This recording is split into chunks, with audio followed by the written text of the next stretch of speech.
Saudara kasih Tuhan, kebenaran firman Allah hari ini saya bacakan dalam 2 Petrus pasal yang ketiga, ayat yang ke-10 sampai dengan ayat yang ke-11.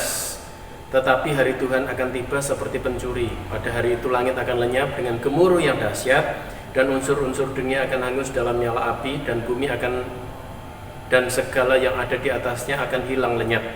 Ayat yang ke-11, jadi jika segala sesuatu ini akan hancur secara demikian, berarti berbicara bahwa dunia ini satu kali kelak akan hancur, apa yang namanya kiamat akan terjadi. Makanya dipesankan, jika segala sesuatu itu akan hancur secara demikian, betapa suci dan salehnya kamu harus hidup.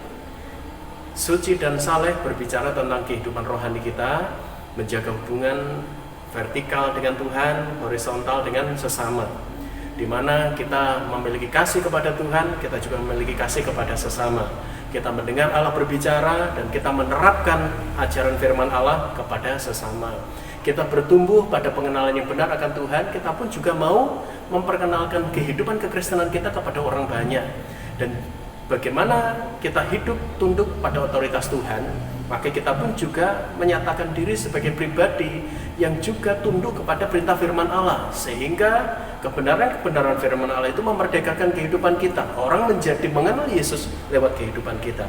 Nah saudara, hidup suci dan saleh ini sebenarnya bukan hanya berbicara secara rohani saja, juga berbicara mengenai bagaimana kehidupan kita secara lahiriah itu juga harus berjalan sesuai dengan tuntunan firman Allah. Artinya begini, orang begitu setia untuk membaca firman Allah, setia berdoa, tetapi ketika berhadapan dengan kenyataan kehidupan di mana terjadi krisis, situasi kejahatan yang semakin meningkat, bahkan mungkin kalau berbicara soal pandemi ini semakin rumit saja, dan yang terinfeksi semakin meningkat. Kadang-kadang ketika menghadapi realitas, apa yang diimani, apa yang dilakukan dalam pertumbuhan rohani itu kadang-kadang tidak bisa diterapkan. Seolah-olah seperti ada pemisahan antara yang rohani dengan yang jasmani. Padahal ketika kita berbicara soal kehidupan rohani, maka itu juga mencakup sikap hidup kita dalam hal-hal yang jasmani. Ya, jadi ketika kita berkata saya tidak takut, maka ketika kita menghadapi situasi keadaan yang ada, kita juga tidak boleh takut.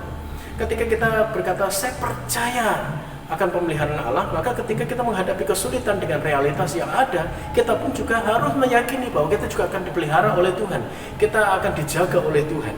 Jadi kesimpulan dari semuanya adalah betapa suci dan salehnya kita harus hidup. Jadi hiduplah sesuai dengan standar firman Allah. Apapun yang kita dengar berita-berita menakutkan, jangan justru kita takut.